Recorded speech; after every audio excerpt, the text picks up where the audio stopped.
Almost every year, as the snow and ice recede from Idaho's jagged peaks, I begin the alpine riding season with a certain trail system, one that tracks along a river that winds deeper and deeper into the mountains. As nature reclaims this area from the grip of winter, what's left behind is a set of rugged, single-track trails littered with deadfall.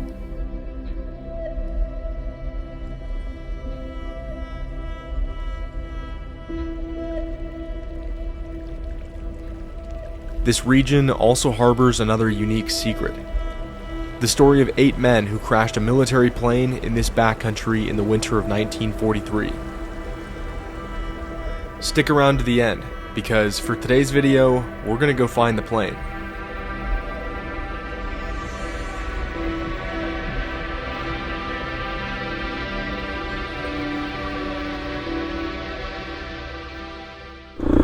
What's going on, you guys? Welcome to the channel.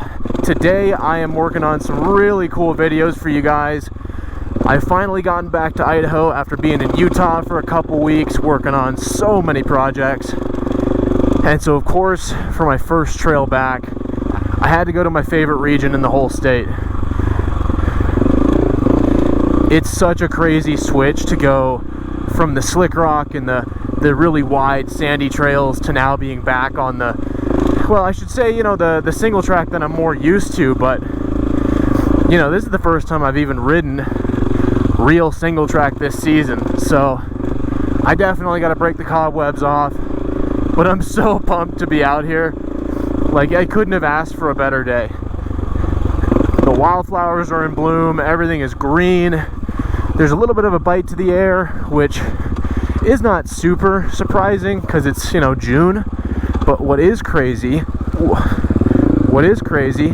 is, according to my phone, it might actually snow in a couple days. Which, I don't want to call it completely unusual for that to happen in June, but it's rare. And, yeah, it's the middle of June right now, too.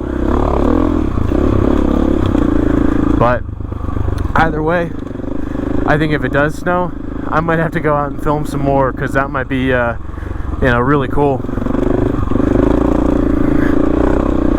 I'm also incorporating some new equipment into this channel, which is really, really exciting. As some of you may know, at least, I do videography work in addition to this channel, and I'm kind of starting to incorporate a little bit of that commercial grade equipment. But it's it's tough to carry all of it, So you might notice, at least if you watched the other videos that I put out, I'm actually running a bigger tank bag than last time. And that's because I have a much heavier duty drone with me.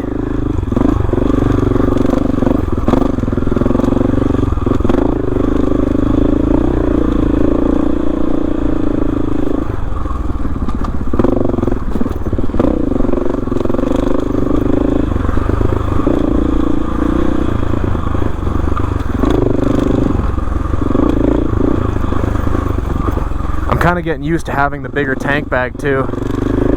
It really kind of pushes into my cockpit space, but I am getting used to it.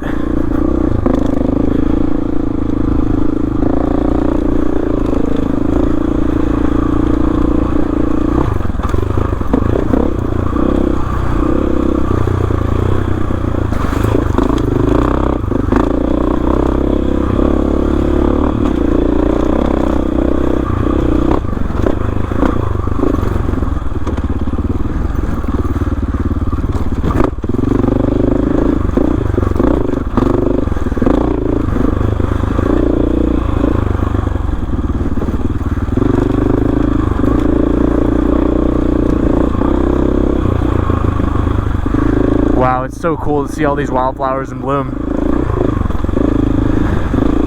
I think mentally, I got so used to seeing all the rock and the dust and all of those colors, when I was out in Utah. And now, seeing all the green is just, oh, it's so cool.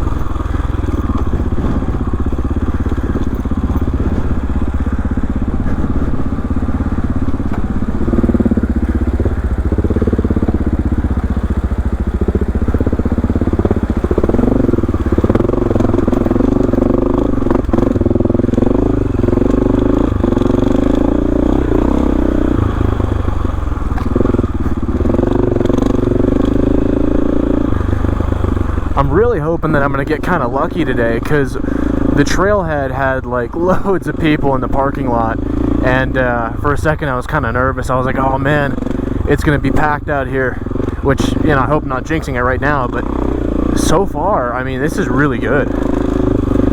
Like, I haven't crossed paths with one person yet, so maybe I'll be lucky enough to get it all to myself.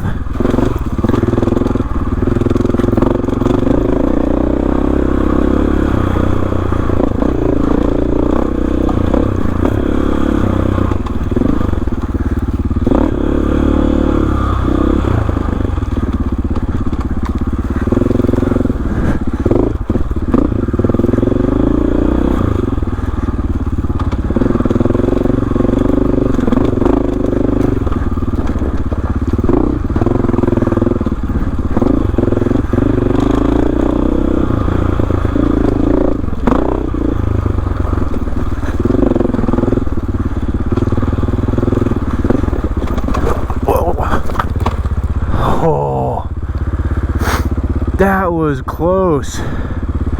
I hit a rock and my front end just slipped out. That almost hurt. Yeah, I gotta remember that when I'm riding these tight trails. I move the bike pretty aggressively underneath me, but sometimes I can overcompensate and clip the edge of the trail. I gotta keep in mind, this is my first trail back, or my first single track trail back in Idaho.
I'm so locked in on the trail right now. I'm like paying attention. So you see those little jagged rocks that'll stick in the trail. Every time I hit those at the wrong angle, that's when I'll do that thing that you guys saw at the start of the trail, where the front end just drops out from underneath me. Because I'm still running those dual sport tires, you know. Though, to answer everybody in the comments section who was commenting on the Utah videos, I did air down my tires. I finally did. I was running 17 PSI for basically all of Utah. And, you know, even though I was trying to avoid flats, you know, I think I was in the right mind. It really just hurt me more than helped me. So now I'm down to about 13, and we're feeling really good.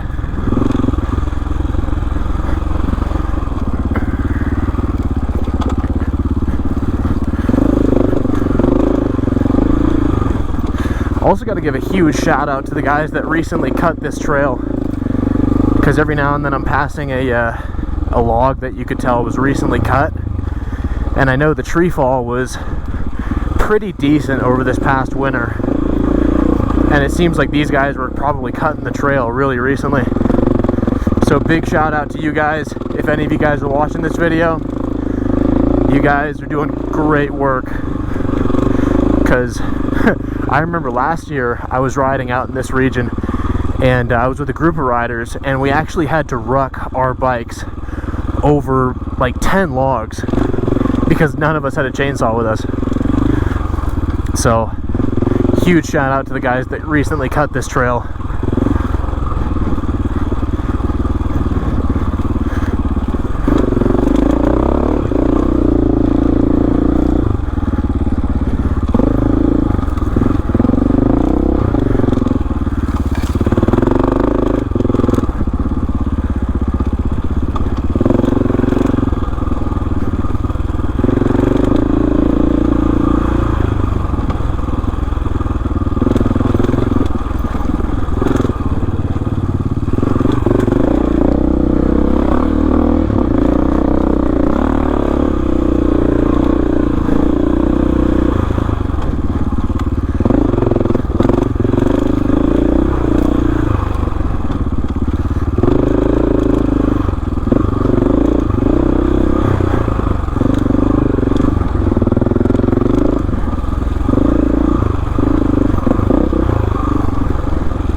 kind of getting used to this new tank bag, but man, I'm so used to gripping the bike with my legs, and this tank bag is really in my cockpit, though I'm kind of almost using it to my advantage. Like, I'm kind of gripping onto the gas tank and the tank bag, and the tank bag kind of gives me like some extra grip actually.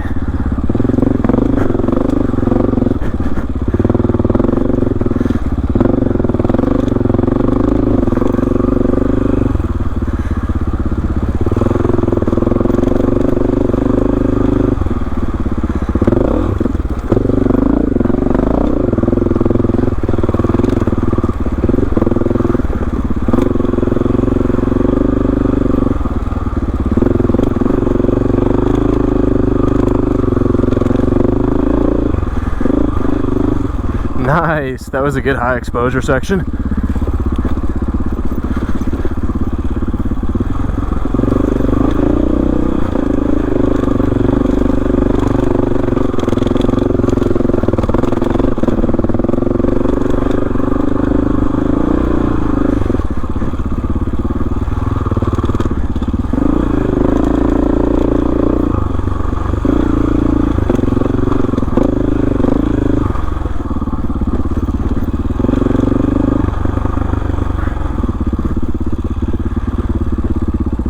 This section is always so gnarly.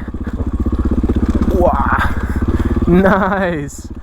Nice. So clean. Just gotta like fully commit to it, and like you can't touch that front brake no matter how bad you want to.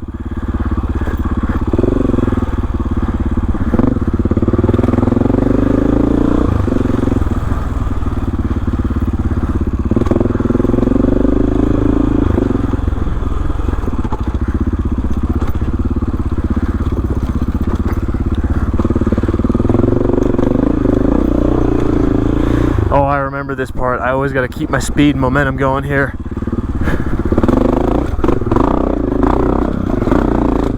Yeah! That one's always so beat up just because there's so many roots right there. I actually feel really proud of that. Because like 90% of the time I hit this trail, I forget that's there, and I go too slow into it, and then I get stuck on it. That was a win.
It's looking a bit stormy.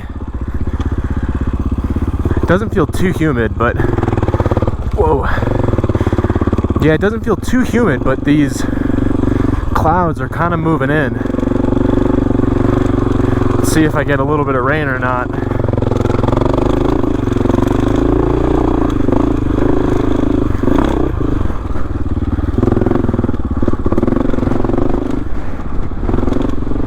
Oh, just as I came around that corner, that wind just started to bite just a little bit.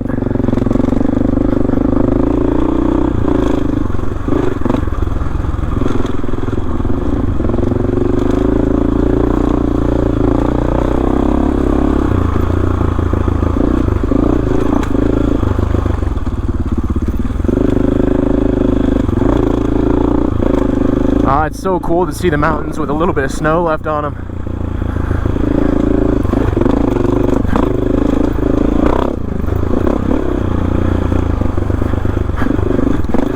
I think early summer and fall are probably the best time to come out here. In spring and early summer, it's just so green and all the wildflowers are out. And in the fall, all the colors are so cool looking.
Yeah, when you see all these down logs like this, you can really tell how much these trail clearers that go out with the saws, how much work they really do out here.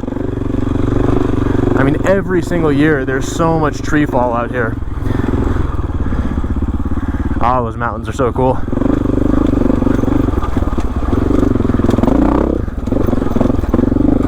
Oh man, I need to stack another rock right there.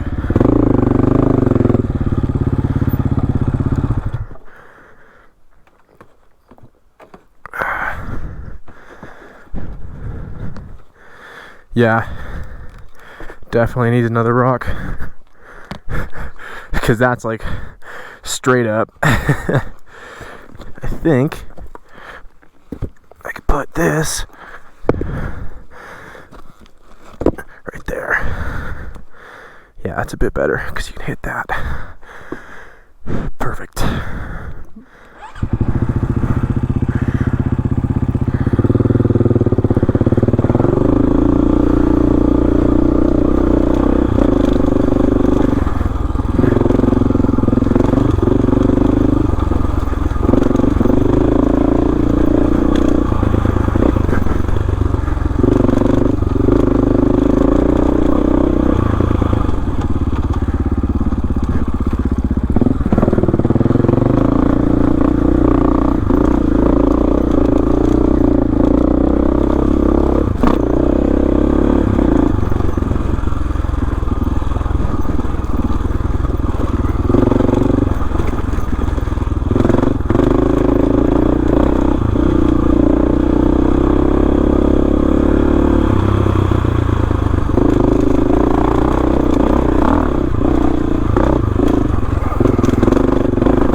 So one of the biggest secrets, well, secrets, all the locals know about it, and a good bit of people know about it in the state, but one of the secrets, quote unquote, of this area is there's actually a crashed bomber plane from World War II. Yeah, way back by the lake, and as the story goes, these guys crashed here in the middle of winter, and a couple of them were injured. And so a few of them stayed behind while the others actually hiked their way out. Which is no small thing. The nearest town is very, very far away from here. I think it took them a couple days to do it actually as well. In the end, they actually were rescued, which is such an incredible story. But to this day, what remains of the bomber is still on the other side of the lake.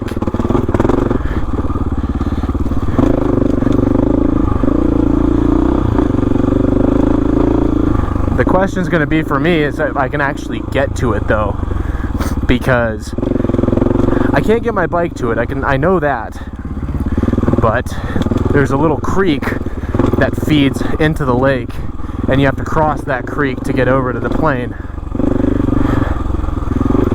But my drone, on the other hand, has no problem making it over there. So we're gonna see if we can't get the drone over there.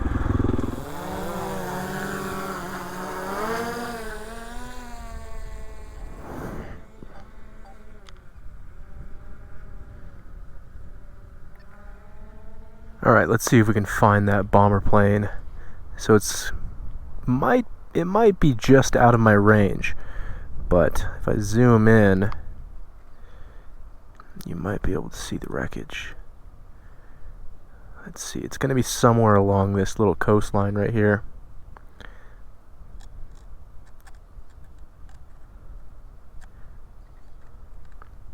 There it is.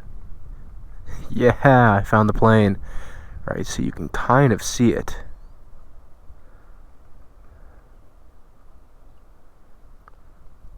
Wow, I'm so shocked that my drone is able to go this far. There it is.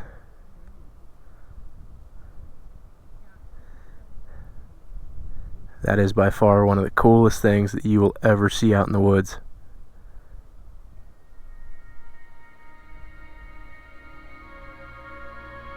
Wow. What's crazy is you can still see the two engines still intact.